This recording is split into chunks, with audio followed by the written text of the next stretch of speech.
welcome to the Religion and Popular Culture podcast, where we talk about religion, popular culture, and everything in between. I am your anthropologist of religion, Vivian Asimos, and I am joined, as always, with the sociologist with the mostologist, Aled Thomas. Aled, how are you?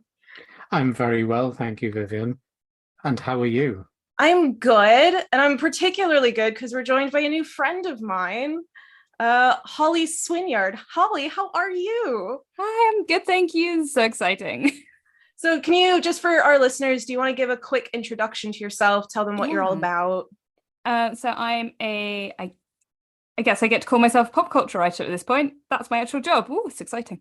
So I'm a pop culture writer and journalist, and I am a cosplay expert, I guess, at this point.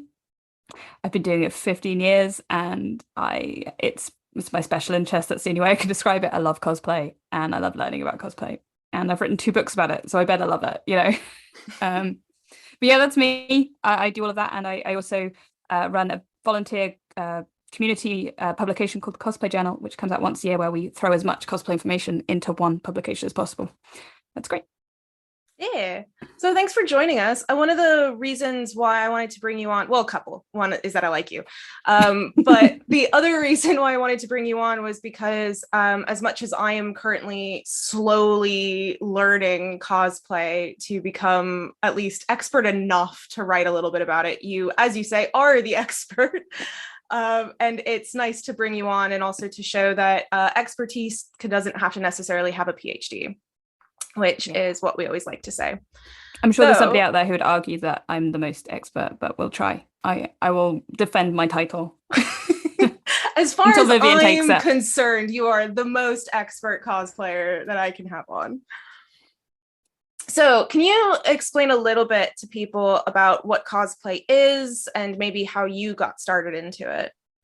Oh god, so cosplay, we'll start with the definition of the word. That's probably the easiest thing. So it's costume and play smushed together, and it was coined in 1984.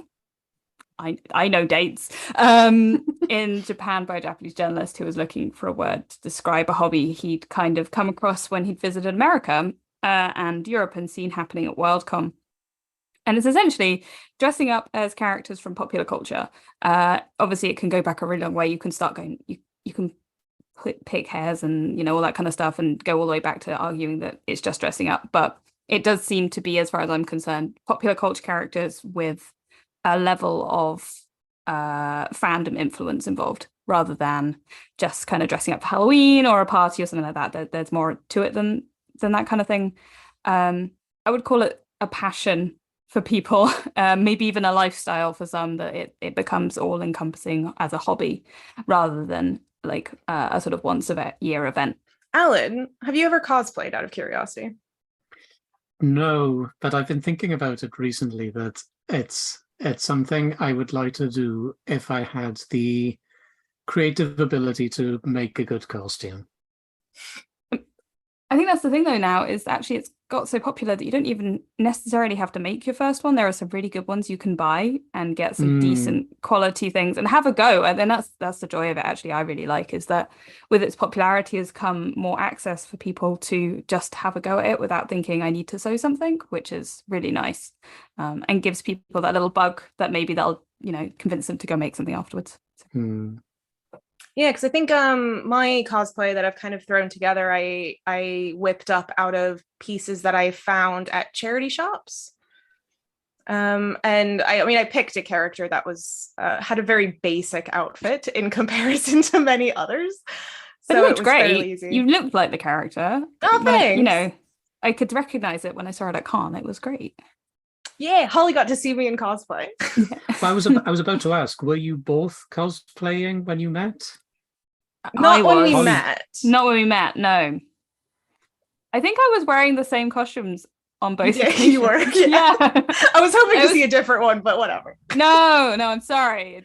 When I'm behind the table, I have like a set of like 5 so that I'm like comfy. I can do things and run around. Particularly if I'm doing panels, I have like a set that I'm like, these ones will be fine. I don't have to panic. The big exciting ones come out when I'm not doing that. But that's the problem with it being my job as well as like my hobby, I suppose. I don't get to enjoy it in quite the same way. Yeah, I was going to ask, are you, when you're out researching and collecting data and so on, are you always cosplaying? Are you always part? Oh, I'm always interested by inside or outside of binaries. So that line of how much of your writing a hat is on or how much of your cosplay hat is on. I don't think I switch them off. Like, it depends. If I'm at a convention, I will be in cosplay for at least one of the days. Now I tend to have a day where I'm not, because like I said, if I'm working, I'm either doing panels or I'm at behind the table, like literally talking to people and doing that kind of stuff, or I'm running around doing photo shoots and getting interviews and everything. And it's kind of impractical to be in a costume there more than anything else. It's just like, you're good whatever you wear, unless it's a very simple thing. Like I do have one costume, I don't know if you've listened to the Magnus archives, but it's from that, or it's essentially just clothes that I find that are comfy that happens to look like Jonathan Sims, and so it's like that's quite useful. But mostly I tend to be out of costume if I'm actively working on something, particularly if I'm doing research and interviewing people, because as Vivian's probably found, it's quite difficult to like I'm here, I need to talk to you, but I'm wearing a stupid wig, you know, or something like that. And my other half's a photographer, so sometimes when we're doing shoots or interviews and stuff, we need to assist each other. So it's actually just not particularly easy to be in costume when you're carrying like a tripod and a camera rig. Unless you cosplay as a photographer character, and then you can look the part. Well, we've also done that, to be fair. Like we went to Discworld Con a few weeks ago, which was great.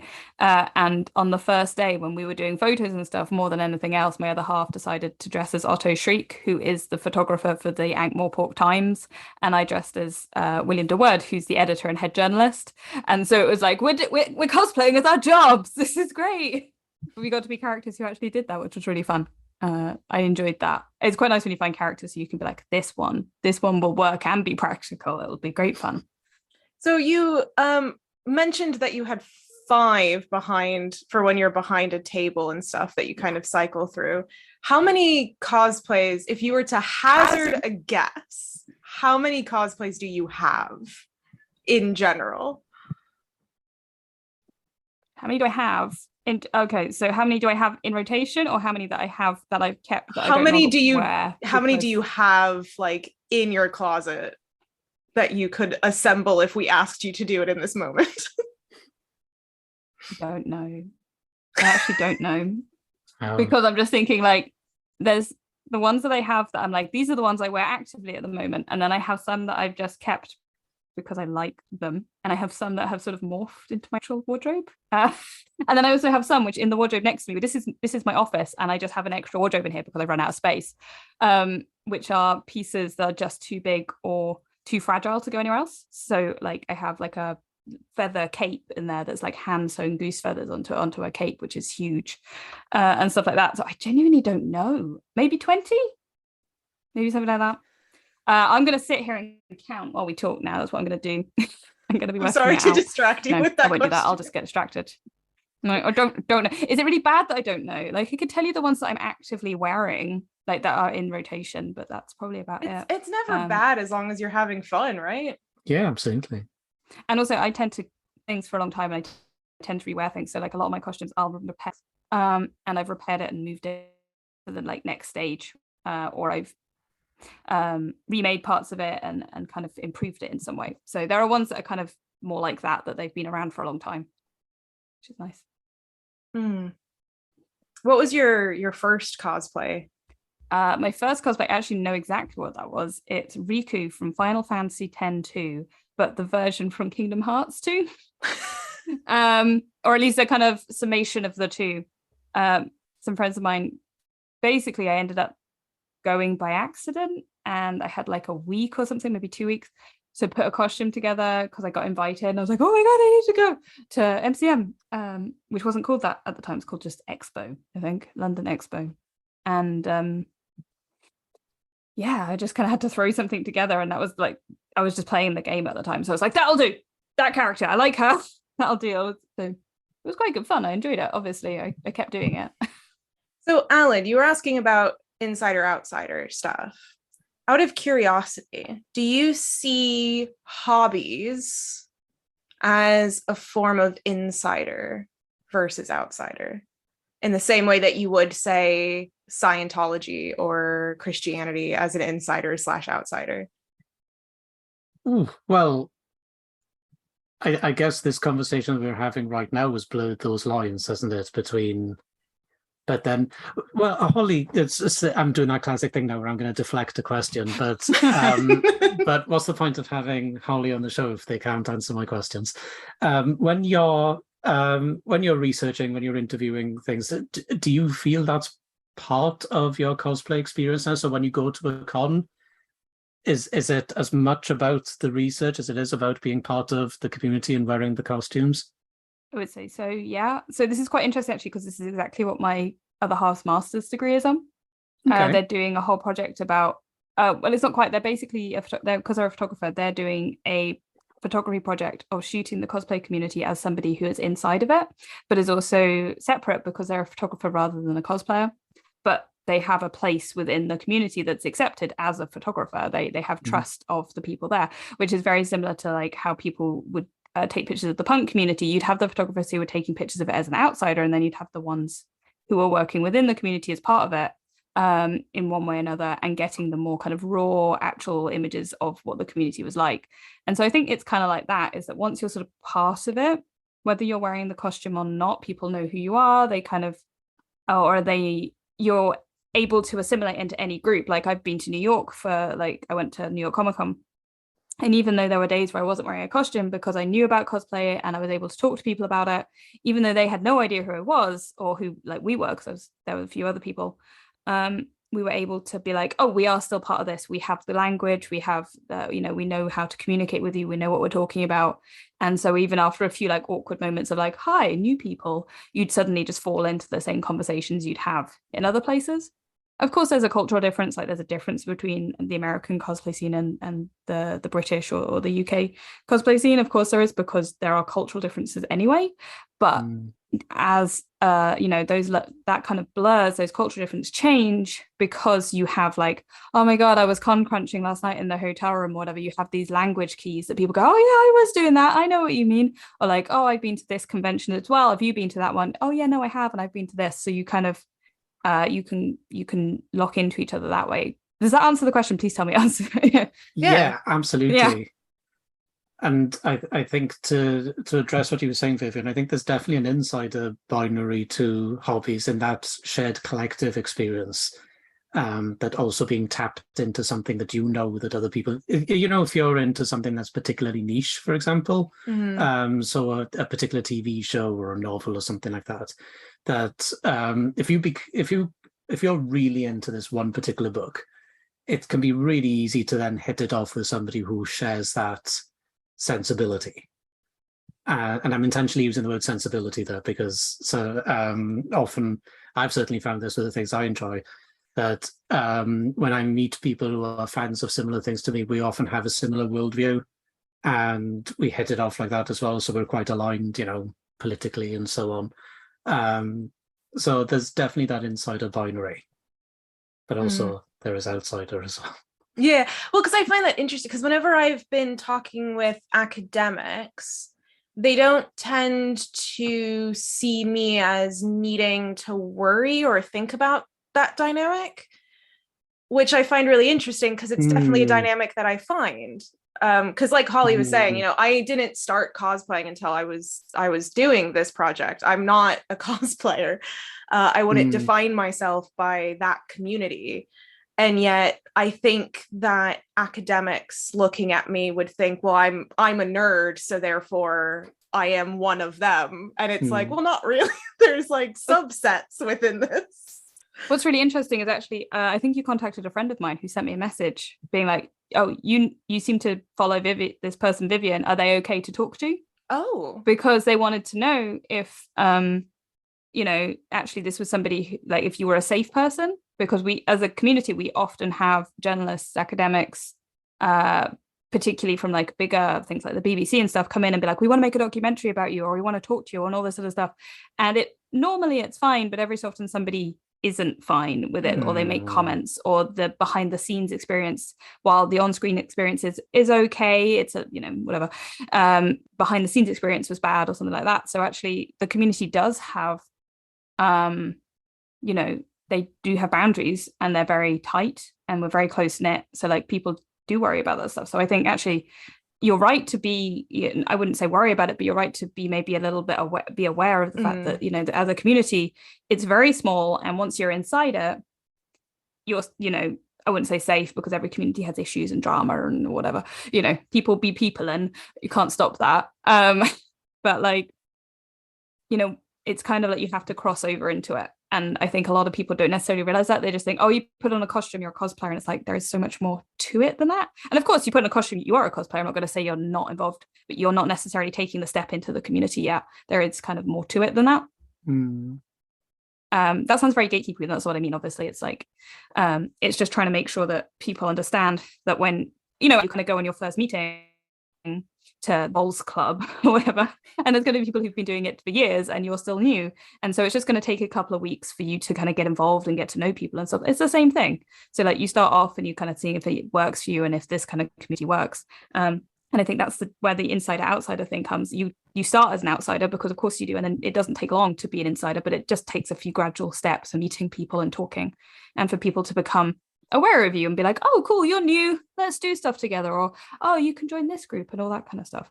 And so it's more like, I don't think you jump from one to the other. It's a more gradual progression, as both the community and you decide if you want to be there, because obviously not every hobby is for everybody, and it may be that some people are like, you know what, this looked fun, but maybe I want to try LARP, or maybe I want to try historical reenactment because this one doesn't quite fit for me. I feel like I'm rambling, sorry.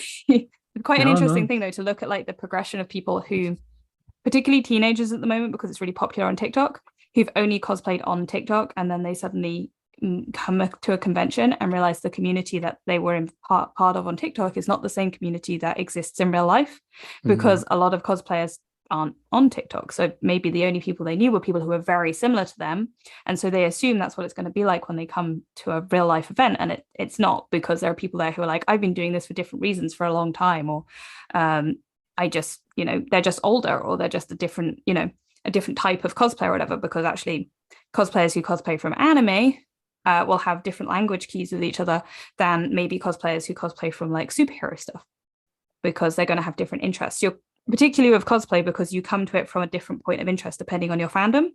So while we're all cosplayers, there are anime cosplayers and there are superhero cosplayers, and the likelihood is you will eventually cross over with each other and you will all become friends, and it doesn't matter.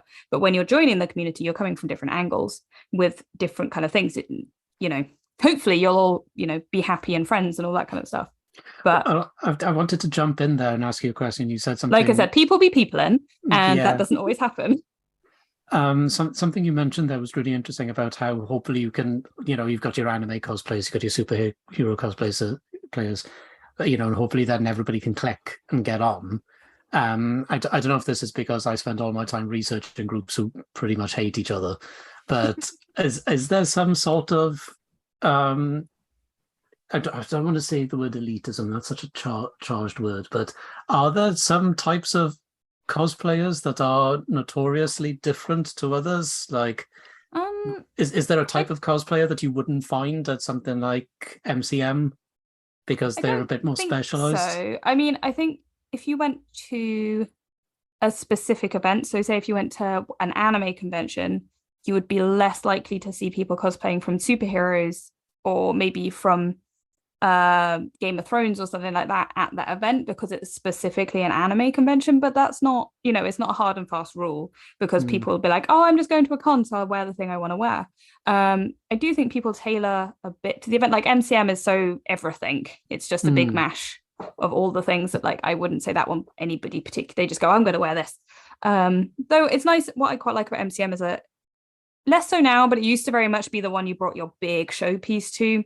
And now they're kind of looking at getting the big competitions back. Fingers crossed. That seems to be kind of going back in that direction again, which is great. But I would say that, like, if you went to, like, you know, if you go to one that's specifically for a specific fandom, like there are conventions for Star Trek, and, you know, obviously the Star Wars Celebration, which will be next year, and things like that. So people do kind of tailor those costumes, but I wouldn't say there's like a particular elitism about it, because that's nice to hear. Yeah, you know, and why there might be a thing of like, oh my goodness, those annoying teenagers. That's just because they're teenagers, right? You know, nothing wrong with teenagers, but when you're 30, you don't necessarily, you know, when you're, you know, I've just turned 30 this year. And maybe I got grumpier because of that, I don't know. But I found going back to conventions, I was like, oh, they're all so young. Oh no, have I become one of the you know? Obviously, like it's just you're a different generation, right? So you're just going to have different interests. You're going to have different ways of approaching things. That's normal. And I think expecting people to necessarily be best buds in that situation is strange. I don't tend to hang out with teenagers in my daily life, so I shouldn't hang out with them as cosplayers. Like that would be really weird. Probably a good rule for 30-year-olds to live by, exactly. to not hang like, out maybe with teenagers. Don't hang out with teenagers. But that being said, there is a kind of thing about conventions where older cosplayers take younger ones under their wing and become like their con parent and like look after, I don't want to say rules, guidelines of the community and like con etiquette and stuff like that, like how to approach people. So it's quite that is pretty common, which is nice because it means that those people, while you may not be hanging out with teenagers, you're looking out for them and making sure they're okay. So I guess that would be different kind of groups. Like I guess there are cliques. I guess there are people who are like, we cosplay this thing, you cosplay that thing. But again, it's not hard and fast, and people, it's so freeform, and it's just it's like any hobby and any kind of community group because it's so big that you're not going to know everybody. But I kind of hope I'm making sense. Sorry. Yeah, you absolutely are. I'm just really interested.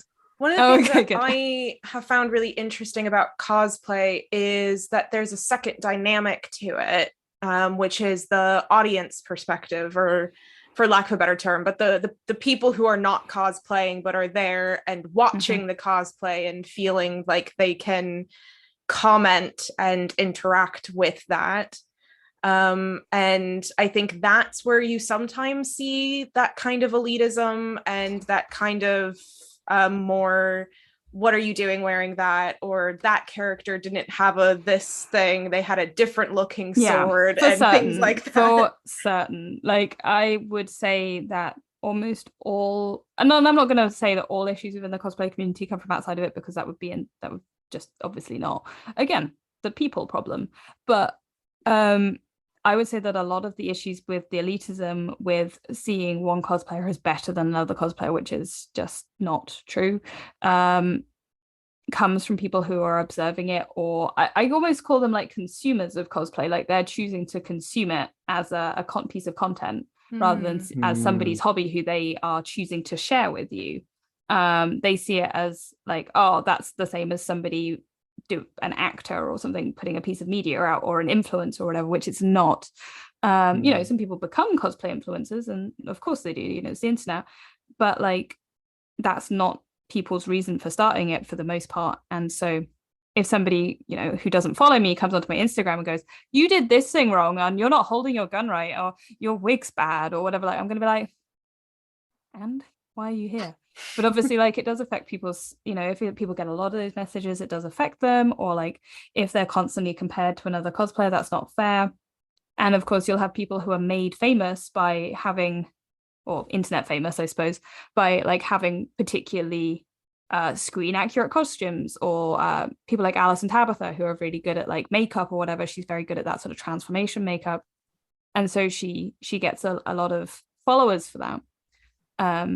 And then, there is a real problem with the fact that lots of people who consume cosplay assume the whole point of it is to look as much like the character as is physically possible.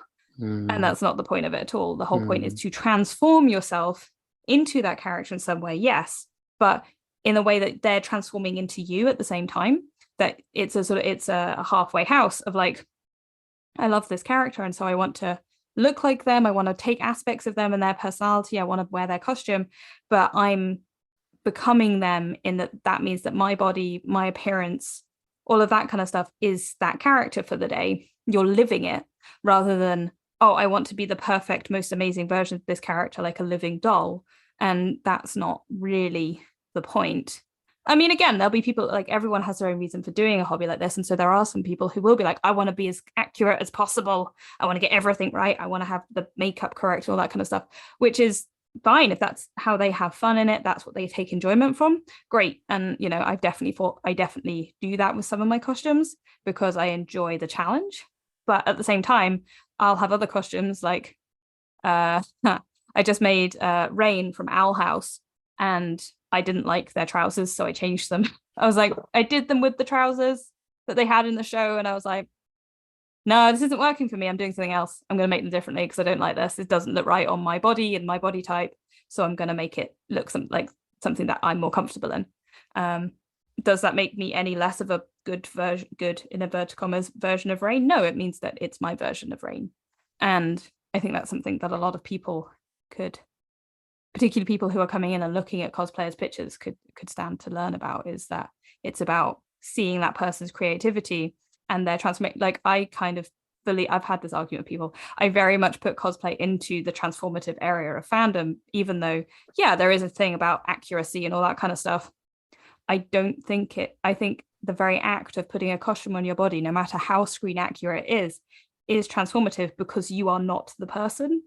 You are making the person you, and you are literally putting yourself in the story by doing that. And that is not only transformative, but it's pretty radical for a lot of people to do. If you don't look exactly like them, and very few people do, by putting your own form into something that is meant to be a certain actor or a certain look and all that kind of stuff, particularly if you're maybe a person of color, or you're trans, or even if you're plus size, which it's very sad that all of those things aren't represented in media, but you put yourself into that character and you actively make them you, which is great. And I really enjoy that. That's part of the aspect of it that I find the most enticing, I suppose. And I definitely haven't written a lot about that. I think it also means that cosplay can be very subversive in a really cool way. And this is where I see a lot of people, when they take agency over it, which happens, in obviously very small ways, like your shifting of the trousers. But it can also be in really major ways, like changing the gender identity of the character in order to fit one that you're comfortable with portraying, for example. That can be incredibly transformative of the text, as well as making a big statement about the original text, which from a myth standpoint, I've talked a lot about on this podcast before about how myth can be transformed over time, and how it's not something that is very static. It's not something that's written down and then never changed. It was stuff that was spoken and was altered actively by storytellers who wanted to change the story to fit their own social norms, to fit the politics that they wanted, to fit the gender identities they wanted to represent, all of those things. And that cosplay in a way is doing that same exact thing, but in a very active, physical viewing sense rather than in a textual sense. Absolutely. And I would argue so there's fan art and so there's fanfic and all that kind of stuff. They all do that. And that's why I'm like, I think that's why it's so radical, like you said. It's so kind of subversive that, well, I'm not some of my cosplays, I am absolutely not that. I'm not a 6'2" ginger man in Star Wars, but I can make that costume if I want to and wear it. And that's kind of, I think that's really that.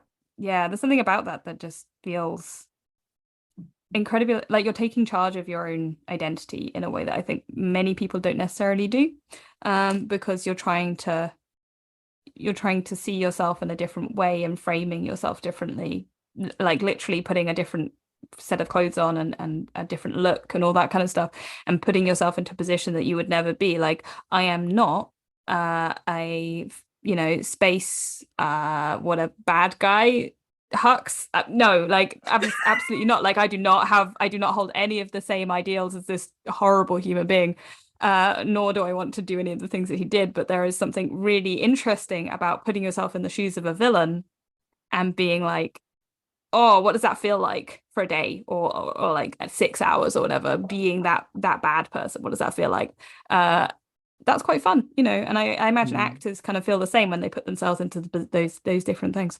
But when you do it as a cosplayer, like one day, actually, I can go from being General Hux on the Saturday to being, now I'm just thinking, what was I doing last time I wore Hux? Oh, I think I then wore probably BB-8, who's a ball droid, on the Sunday. Very, very different vibe.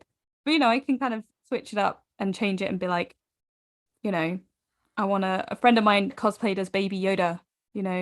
She made a Grogu costume that, of course she's not a tiny green alien, but it worked.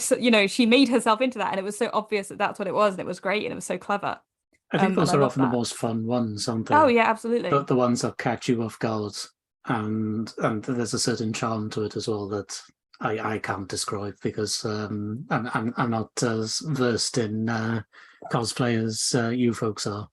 But certainly when I look online, what you were saying just now about outsiders, in inverted commas, being like consumers and expecting a certain thing from cosplay. I think that's really what influenced my comment at the start of this discussion when Vivian asked me if I've ever cosplayed. And I said no, because I don't think I could make it look good.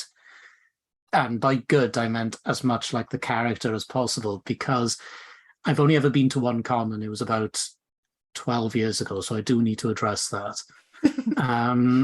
But so when I see people cosplaying online, I think, oh yeah, that looks really cool. And then look at the comments, and then there'll be a comment there like, oh, this cosplay shit because you don't have this particular gun, or you don't have this color hair, or whatever.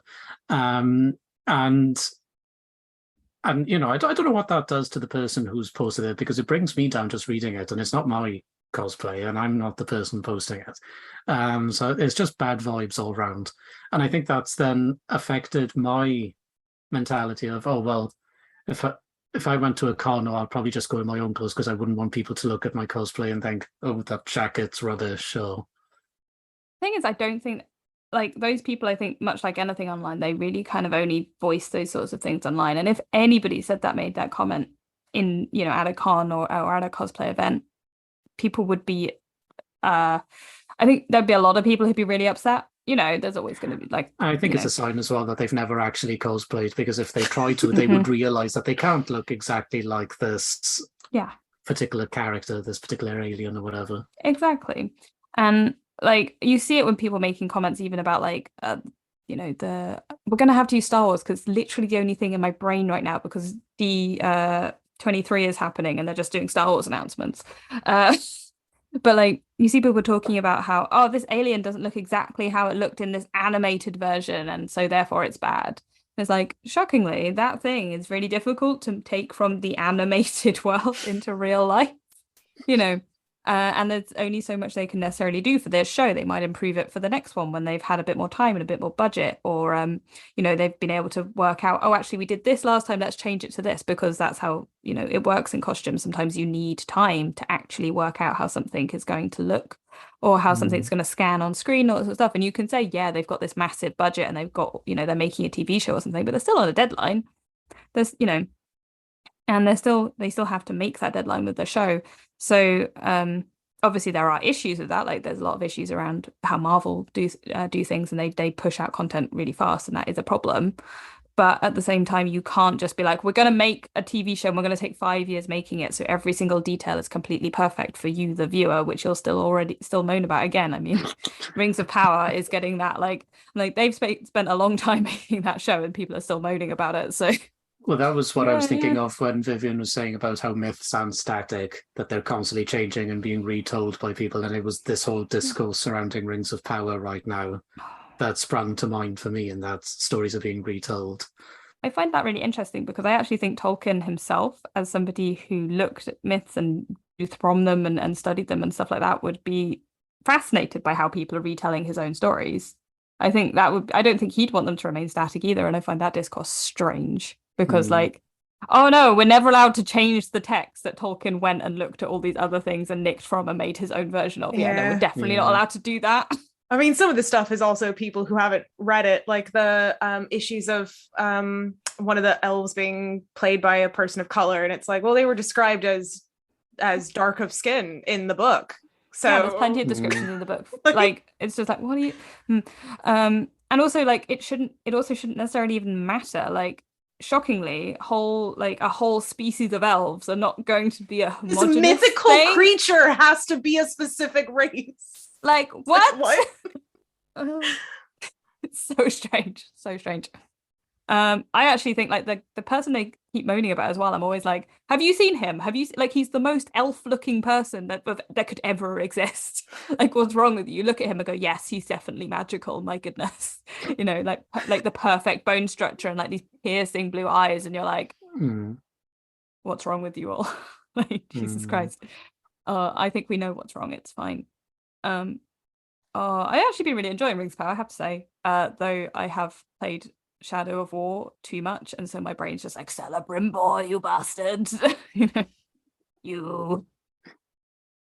I have not been watching it, but I'm trying to decide how much I want to. My issues would have absolutely nothing to do with people of color. That's fair enough. I think there are some issues with it, but I know what you would dislike about it, Vivian, is the fact that every episode is over an hour long. That is precisely what I would hate about it. That's fair enough. They are long episodes. I am struggling through Sandman, and those are like 45 to 50 minutes. They are really long. They kind of feel like that's the problem I'm having, is they're really long, and yet at the same time, at the end of each one, I'm like, why is there not more? I need more now. Because I love it, and just seeing Numenor on screen made me cry. Like, I literally was like, oh, it's beautiful. It's so beautiful. Like, I have like literally Elvish tattooed on my body. Like, that's my level of love for Tolkien and the Lord of the Rings. Yeah. How did you sit through the films?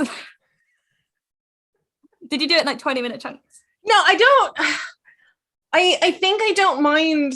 Well, first of all, I'm not a big fan of movies, but I'll sit through a Lord of the Rings movie, especially the original like trilogy, because those are just, they still look amazing. They're amazing. I think movies, I don't mind sitting down and watching so much. Like, if I'm gonna watch something long, it should be a movie. I'm not gonna sit and watch a movie that is one episode of a TV show.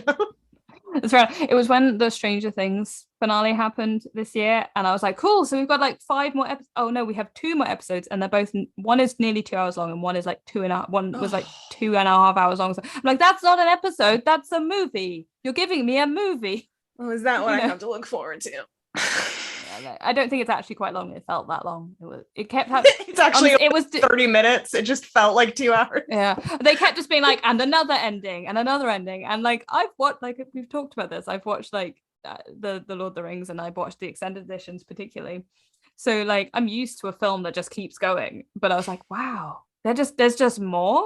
There's just more of that. You know, every time I thought I was about to turn off and be like, oh, it's going to be, I've got to wait for the next series now. No, another 5 minutes. It was really weird.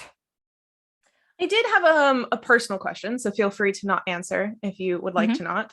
But when we were talking about the subversive nature of cosplay and the agency and control and all that kind of stuff, does it feel empowering? Is the only word I can think of, and it feels very girl bossy, but I I mean that like does it feel empowering to wear cosplay? So yes and no. I think it's really weird, because like some costumes I have almost like a visceral thing with, of like, this is amazing, I feel amazing, and that can be in a kind of good way or a bad way. So like, actually, and keep coming back to Hux, but it's a perfect example. Hux is like one of those costumes I walk down the packed concourse at MCM and people will move. And that is a feel like, you don't, I mean, to be fair, it might be something to do with the fact that my partner cosplaying as Kylo Ren in their big shoes about 6 foot walking behind me. But you know, it's quite good fun doing it together as the two of us, and it genuinely is like a feeling of like, whoa, that's kind of crazy. But then and I apologize to everyone listening, because I'm about to say some words that people will hate, but it's his name. So when I cosplay as Moist von Lipwig from Discworld, I'm wearing a gold Regency suit. How can you not feel brilliant in a gold Regency suit with a gold hat with wings? And you know, it's just like, every single photo of me, I've got the biggest smile on my face and I'm having the best time. And like, it's just kind of this feeling of like, I feel so myself right now, you know, and it's like a bigger, but let me turned up to 11, you know. But then I have other costumes where I become, because of the character, and this is my own experience with other people, but I become very subdued in them because maybe that character is like that. So again, I cosplay as another character from Discworld, Mort, who is the apprentice of death, like literally death, the personification of.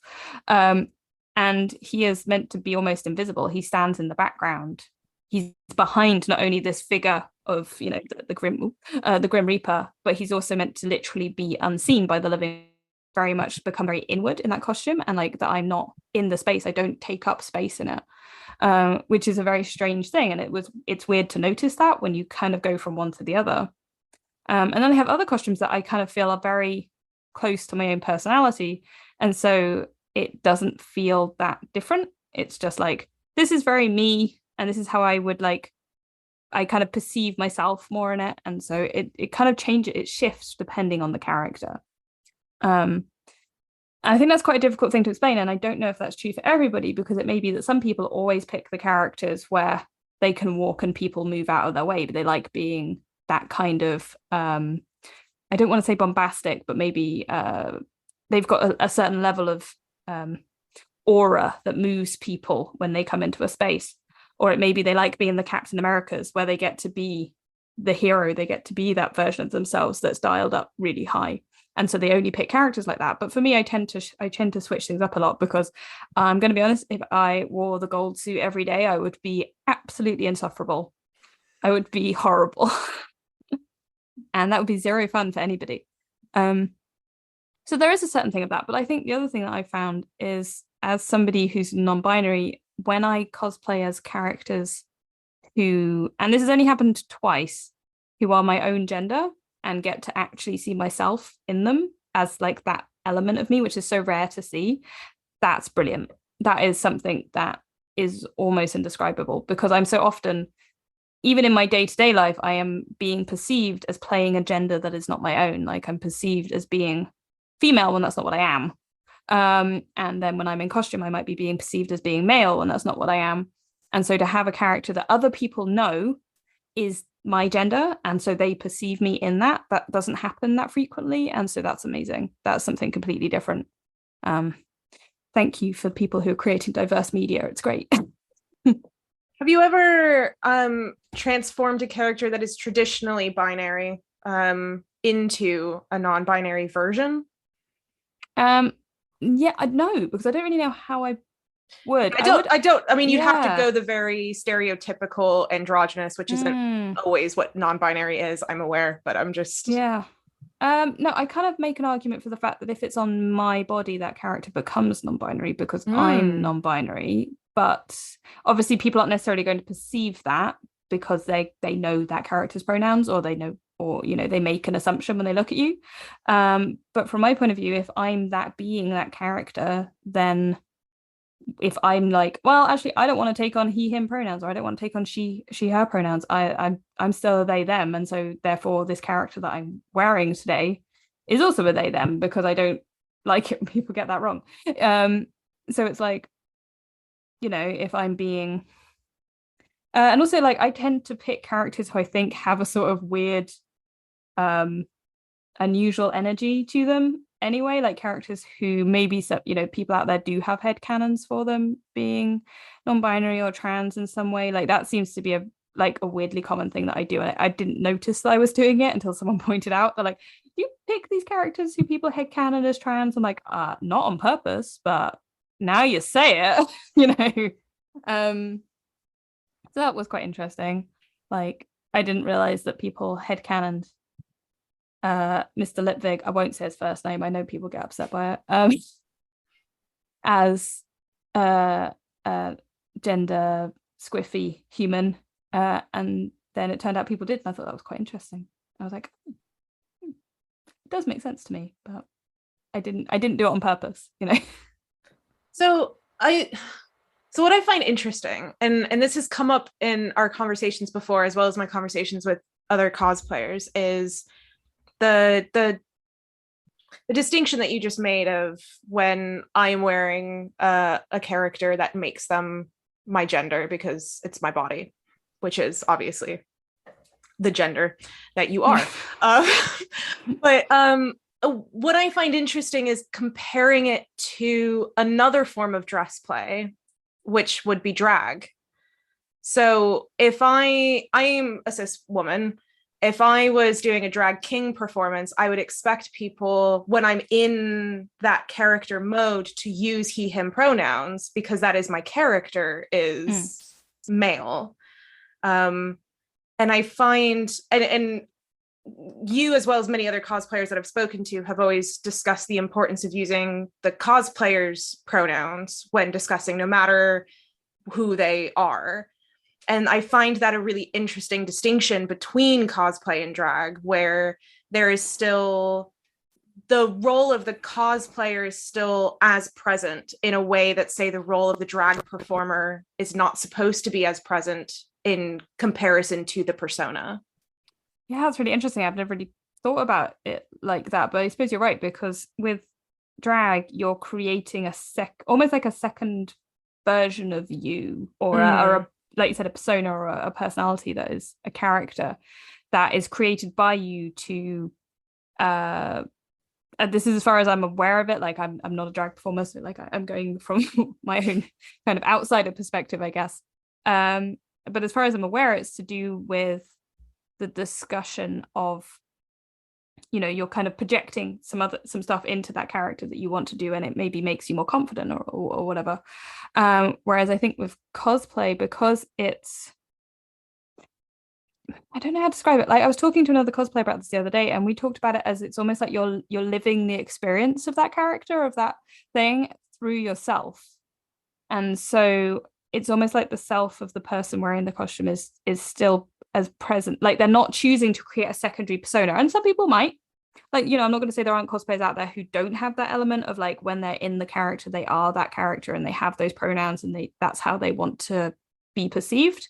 Like, of course, there are people who do that, who edge that a little bit closer to maybe those drag personas with their cosplay. Like that's definitely a type of cosplay that I've seen. It's definitely a type of sort of cosplay performance that I've seen being done.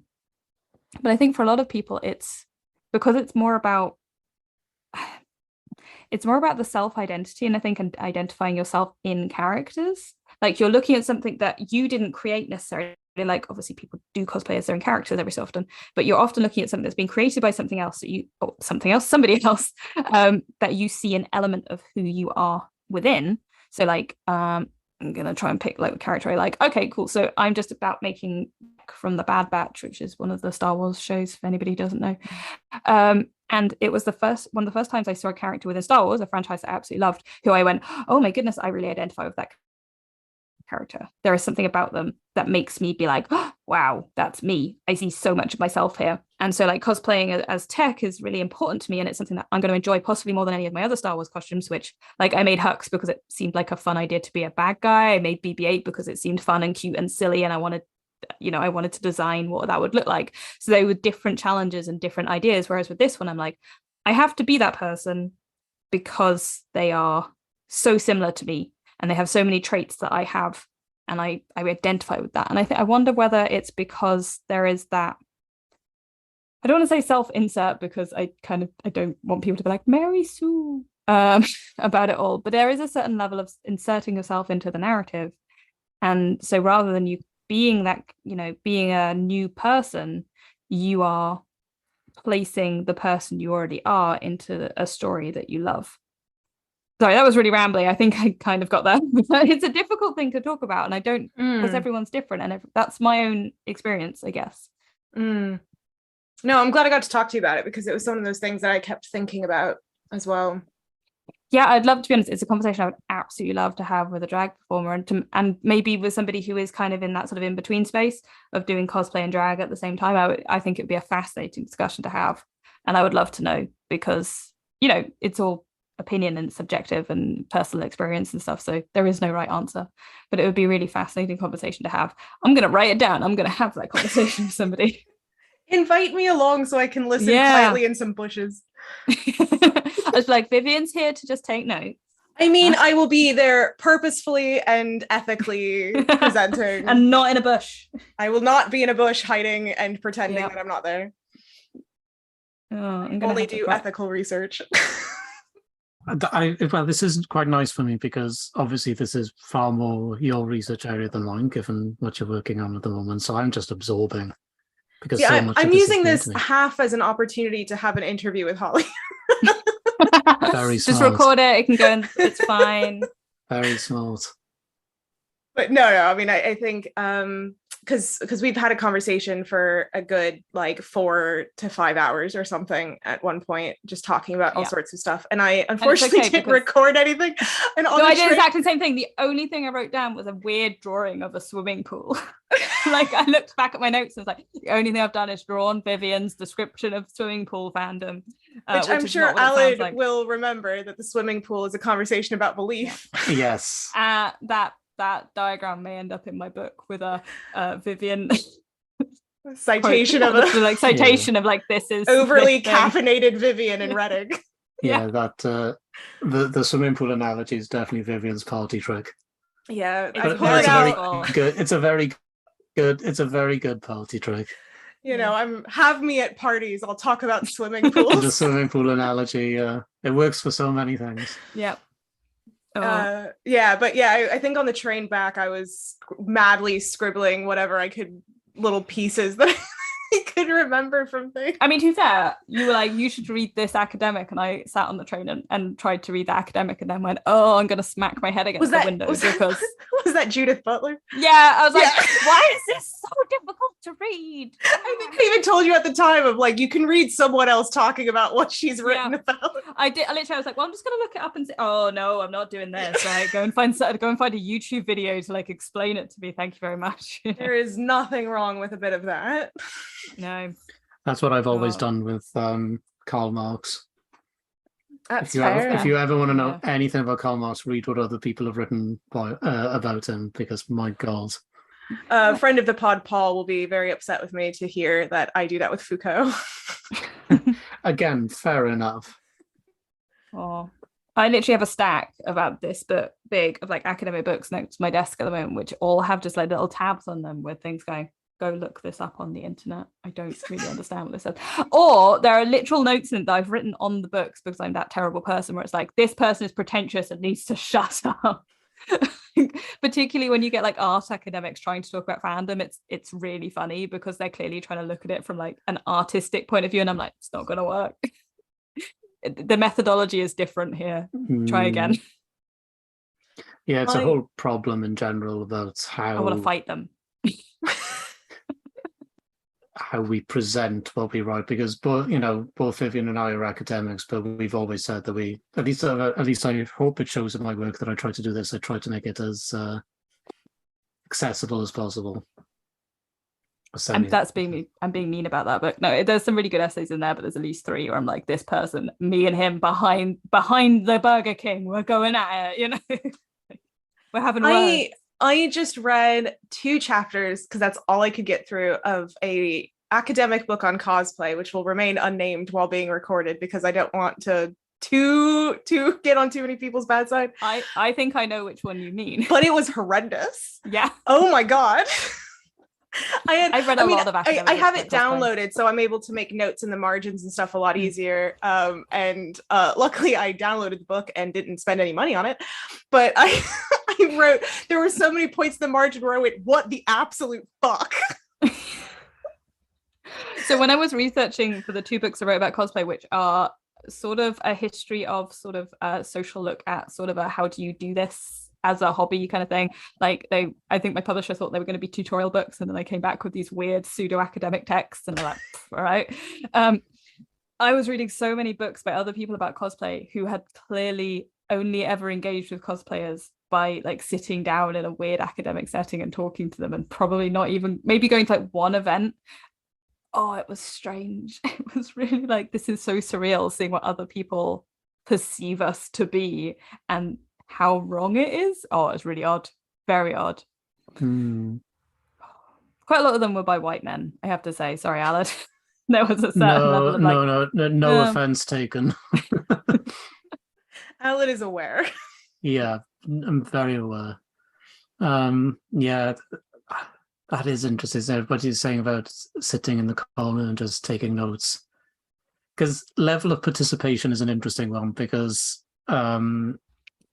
with the groups I've studied, I haven't really been able to participate.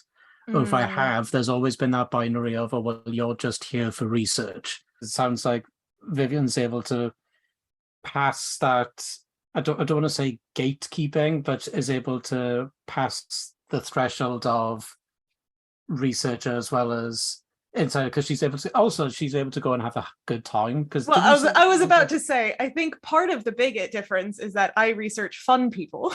Well, Yeah. you know. Also, I think like cosplayers, like we want more. Join the cult. Come join us. You know, in a fun way. I'm not calling cosplay a cult. It's not. I promise. I haven't. No, don't worry. Possibly playing a sheep-based video game about that. It's okay. I do have to say. Sorry, go on, Vivian. Just a quick insert, because we were talking about Cult of the Lamb before we started recording. And I have been playing it, but Alad, you will really enjoy this. I have been naming all of my followers in the cult after religious studies scholars. Brilliant. And I just got to the point where I was running out of names, and so I have an Alad. Oh, but Alad now wants to be sacrificed. That sounds about right. And anything to escape this hellscape.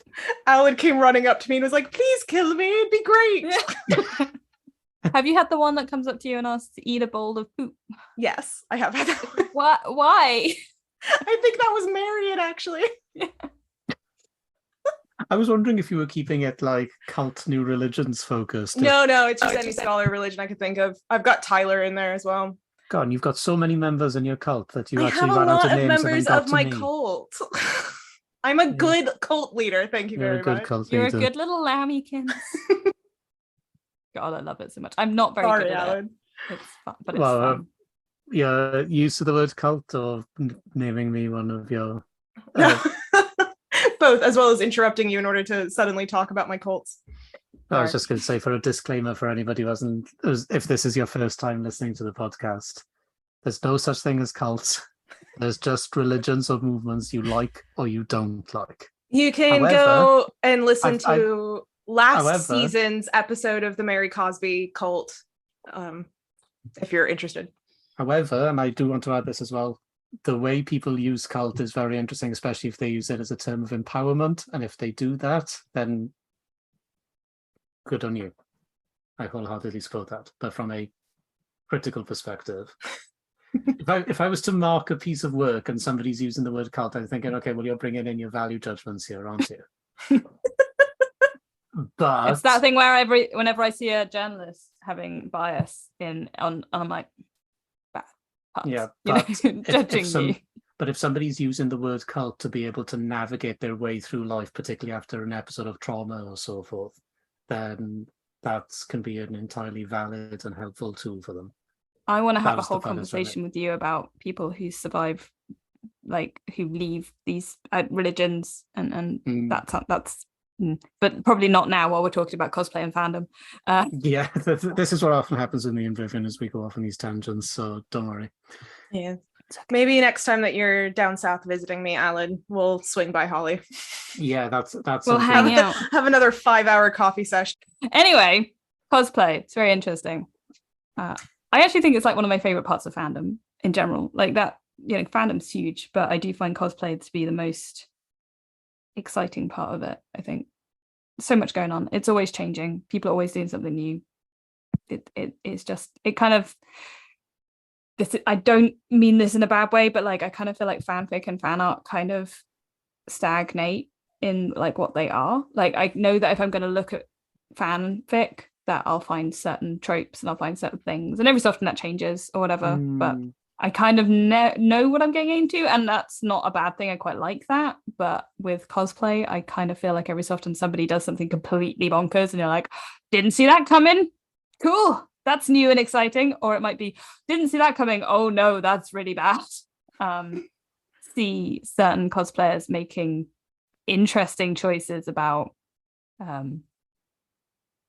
painting themselves certain colors. I was wondering if that was where you were going to go. Yeah. It's there was a cosplayer who literally made like a weird silicone skin suit, and it looked like a black man, and she was a white woman. It was very weird. It was like, that feels almost like Hannibal-esque, and it was just weird and wrong for so many reasons. Strange things. Who knows what's going to happen next in the world of cosplay? It could be like this week. Was it last week? Actually, now where the World Cosplay Summit decided to hold itself in Saudi Arabia for some reason. Everyone went, wait, what? You're doing what now? An incredibly queer and female-led community, and you're going to do that? Great. We love that. That's really good. I had to go and annoy some people at Amnesty International to see, like, could we do something about this? It's very weird. Turns out no, we can do nothing because it's a private organization. They can do what they want. Oh well. But weird stuff that happens in the world of cosplay. Who knew? If people want to know more about you and follow you and all of your writing endeavors, Holly, where can they go? So the best place to follow me is Instagram. That's really the only social media that I use in any kind of active sense, which is, and I hope if you probably need to write it down, but it's Littlest Prince, so Lilist Prince, all one word. So that's just my personal one. Or if you want to follow the Cosplay Journal, which is more interesting, to be honest, that's at the Cosplay Journal on Instagram and just at Cosplay Journal on Twitter. And the website is thecosplayjournal.co.uk, I think. Or are we .com? Oh, I'm going to have to check that now. I've said it out loud. I have to check. It's been a while. .com. There we go. Thecosplayjournal.com. It's been a while since I've actually had to not have it on like a flyer, To ask Holly where we can find their lovely writing. Oh, my writing. So my books are available in any good bookshop from Pen and Sword Publishing, which is exciting that I don't have to. They're actual real books in like Waterstones and stuff. It's cool. And they're called A Guide to TV and Film Cosplay and A Guide to Manga, Anime, and Video Game Cosplay. Just so people know, Film and TV Cosplay is book 1. Anime and Manga Cosplay is book 2. They cover different topics. You will find different things in them. So if you're interested in 2 different types of ideas and things like that, you can have a look at both. And keep an eye out for a forthcoming book as well on Fandom.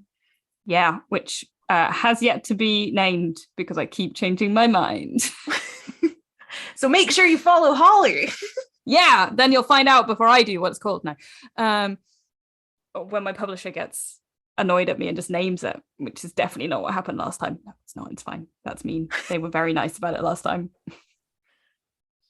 Alan, if people want to harass you about what you should be cosplaying next and then tell you that you got it all wrong, where can they go? Yes. So if people want to tell me that my beard is too rubbish to cosplay a particular character, then they can find me on Twitter at AlanJLL Oh, and I should add, I don't know when this podcast is coming out. End of September? End of September. Okay, well, about a couple of weeks after this episode comes out, my book's going to be available in paperback. Ooh! Which means it's going to be semi-affordable. So Free Zone Scientology on Bloomsbury, go and find it. And if you've got a spare £20 to spare, so it's still pretty pricey. But, but as I always say, it's better than 90 quid. It's better than 90. It's a lot. There are far better things you can do with 90 quid than buy my book. And the hardback is £90. Academic publishing sucks. My goodness. It's get your libraries to order any. I'm going to stay over here on non-academic publishing. It's less expensive. It's much better. People will actually read what you write. As someone who has shifted into non-academic publishing, definitely worth it. We found out at a conference last week that 90% of academic journals are never cited, and 50% of them are only ever read by the author and the peer reviewer. Oh no. Yeah. Now I feel bad because my work, the Cosplay Journal has been cited in academic papers, and that was the proudest moment of my life. That somebody thought we were good enough to cite in a thesis. I was like, yes. No, more people have read your journal, but don't worry. Oh, that's quite funny. And Vivian, plug yourself. Right. You can follow me on Twitter and Instagram. I'm at Vivian Asimos, and go check out the website incidentalmythology.com. Woo. It's really good. Yeah. Oh, thanks. So thank you so much, Holly, for joining us. I had a great time. Thank you for having me. This has been really fun. I never get to talk about cosplay like this. Well, then I must talk to you more often. Yes. Well, thanks for joining me, and thank you, everyone. Bye. Bye, folks. Bye.